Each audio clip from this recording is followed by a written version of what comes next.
Now, this is session 6 uh, in respect of the first unit, that is on redemption of preference shares. So here again, I am discussing a problem. So here you are given the balance sheet of a company. So you are given the share capital here. So under the share capital, we have 1 lakh, 9% redeemable preference shares of 10 rupees each. So that works out to 10 lakhs. You have 25,000 equity shares of rupees 10 each fully paid up. So 25 lakhs. You have the P&L account. So you have reserves of profits here. So that works out to 6 lakhs. This is accumulated profits. Sundry creditors is 15 lakhs. Sundry assets is 49 lakhs and the cash at bank is 7 lakh. So here the company is thinking about redeeming the preference shares. The profit available is not being sufficient. The company decides to issue 4,000 10% preference shares of 100 each at par. So here, whenever a company wants to redeem the preference shares, it will look into the reserves that it has. Okay, so the profits that are accumulated over the years. So it is at the discretion of the company to use the profits fully, as well as if it is not sufficient enough, then it will resort to the issue of, this is one of the ways of collecting the money to redeem the preference shares. Sometimes, it may even go for selling off the investments in the organization or selling of an asset. It depends on the decision that is taken by the company. So here they are looking at, redeeming the preference shares, and moreover, the profit P&L account balance that we have, the profit reserves that we have are not sufficient enough. So what they do is they decide to issue 4,000 fresh issue of preference shares is gone about.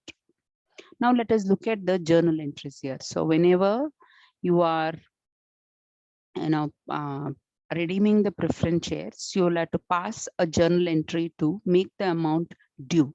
So 9% share capital account data. So this will be showing a credit balance. So that will have to be put on for a debit. Okay, so that has got to be debited to shareholders, preference shareholders. Now they become the creditors, right? So this is how the journal entry is passed.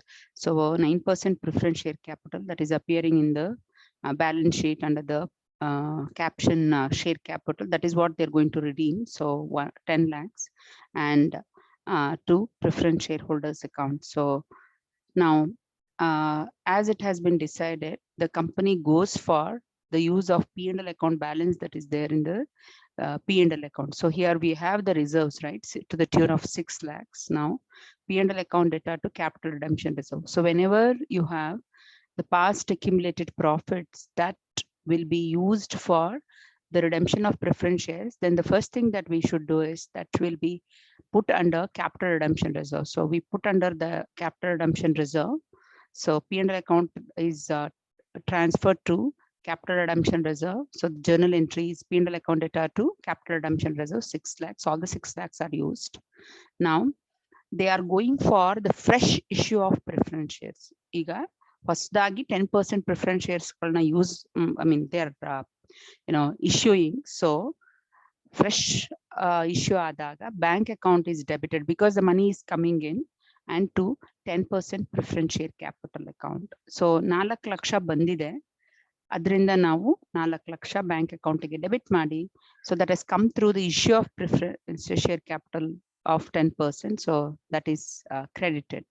So finally what we do is preference shareholders account data to bank account. So ಇಲ್ಲಿ ನಾವು ಅವ್ರಿಗೆ creditors ಅಂತ ತೋರಿಸ್ಕೊಂಡಿದೀವಿ ತಾನೆ. So 10 lakhsಗೆ, so that will be debited here. So bank account, your bank account is reduced, right? So the real estate account says that whatever goes out will have to be credited according to the real assets accounting principles. Finally we drop the balance sheet. So previously we had this, right? So that doesn't exist anymore because it has been repaid.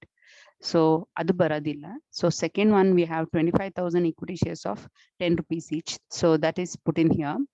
So we have gone about fresh issue of the shares, right? So 4 lakhs is appearing here. So we had transferred the P&L account to capital redemption reserve. So that no longer exists as P&L account because we have passed an entry here. So that is capital redemption reserve is 6 lakhs. So current liabilities is that remains intact. We have not touched upon that. So this one will be, so if you total it up, it works out to 50 lakhs. Coming down to the asset side. So we had sundry assets. There is no change in here. So cash at bank. Cash at bank, we had 7 lakhs. So later, what happened was 4 lakhs has come into the business because of the fresh issue of preference shares. Finally, I have paid 10 lakhs. So that is deducted. Finally, I'm left with 1 lakh. So for 49 lakhs plus 1 lakhs works out to 50 lakhs. So if you see here, the total of the liability side should be equal to the total of the asset set. So this is about this problem. Thank you.